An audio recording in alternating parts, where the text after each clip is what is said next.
Hi friends, ഇപ്പോൾ ഇന്ത്യയിൽ അങ്ങോളം ഇങ്ങോളം ചർച്ച ചെയ്യപ്പെടുന്ന വിഷയം നമ്മുടെ പ്രധാനമന്ത്രിയുടെ മുസ്ലിം വിരുദ്ധ പരാമർശമാണ്.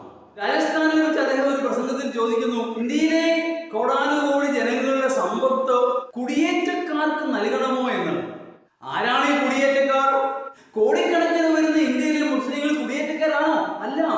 ഇന്ത്യയിൽ ജനിച്ചു വളർന്ന ഇന്ത്യയിലെ മുസ്ലിങ്ങൾ ഇന്ത്യക്കാരാണ്. അവരെ എങ്ങനെ വേർതിരിക്കുന്ന ഒരിക്കലും ശരിയല്ല. അതിലുപരി ഇന്ത്യൻ പൗരത്വം ലഭിക്കുന്ന എല്ലാവരും ഇന്ത്യക്കാരാണ്. അവിടെ ജാതിയുടെയോ മതത്തിന്റെയോ വർണ്ണത്തിന്റെയോ വർഗത്തിന്റെയോ ചേരിതിരിവുകൾ ഉണ്ടാവാൻ പാടില്ല. അതിന്റെ പേരാണ് ജനാധിപത്യം, സമത്വം, സ്വാതന്ത്ര്യം, സാഹോദര്യം. ഇത് മൂന്നുമില്ലാത്ത ഒരു വ്യവസ്ഥയെ ജനാധിപത്യം എന്ന് ഒരിക്കലും പറയാനാവുകയില്ല. ഇന്ത്യ ഇപ്പോഴും ഒരു ജനാധിപത്യ രാഷ്ട്രമാണ് എന്ന് തന്നെയാണ് എൻ്റെ ഉറച്ച വിശ്വാസം. പ്രായോഗികമായി പല സംശയങ്ങളും ഉയരുന്നുണ്ട് എങ്കിൽ പോലും ഇതിന്റെ അടിസ്ഥാനപരമായ കാരണം എന്ന് പറയുന്നത് നമ്മുടെ പ്രധാനമന്ത്രി ഒരു RSS പ്രചാരകനാണ് എന്നുള്ളതാണ്. RSSന്റെ അടിസ്ഥാന ശരിയായ വിചാരധാരയിൽ ഗുരുജി ഗോൾവാക്കർ പറയുന്നു, ഇന്ത്യയിലെ ആഭ്യന്തര ശത്രുക്കൾ ഒന്നാമത് ഇന്ത്യയിലെ മുസ്ലിങ്ങളാണ് എന്ന്. അത് നിലനിൽക്കുന്നിടത്തോളം കാലം, ആ പുസ്തകത്തെ തള്ളി പറയാത്തിടത്തോളം കാലം RSS പ്രചാരകന്മാർ ഇങ്ങനെ പറഞ്ഞുകൊണ്ടേയിരിക്കും. അപ്പൊ അടിസ്ഥാനപരമായി അദ്ദേഹം ഇന്ത്യയുടെ പ്രധാനമന്ത്രിയാണോ RSS പ്രചാരകനാണോ എന്ന് അദ്ദേഹം തന്നെ നിർവചിക്കേണ്ടിയിരിക്കുന്നു.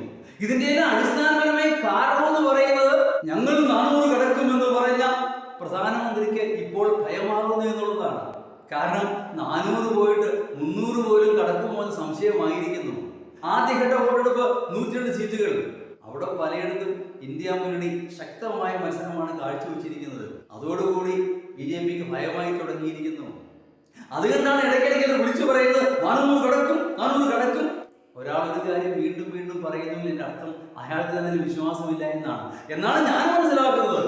അപ്പോൾ അതിന്റെ ഒരു ബഹിസ്ഫുരണമാണ് ഇങ്ങനെ പല കാര്യങ്ങളിലും ന്യൂനപക്ഷത്തെയും ഒക്കെ ആക്ഷേപിച്ചുകൊണ്ട് വർഗീയ കാർഡ് ഇളക്കി വിടുകയാണ് ഓരോ ഘട്ടങ്ങളിലും. അവസാന ആശ്രയമാണ്. കാരണം BJPക്ക് തന്നെ സംശയമായിരിക്കുന്നു 400 പോയിട്ട് 300 കടക്കുമോ എന്നുള്ളത്. അന്തിമ ഫലം കാത്തിരുന്ന് കാണാം.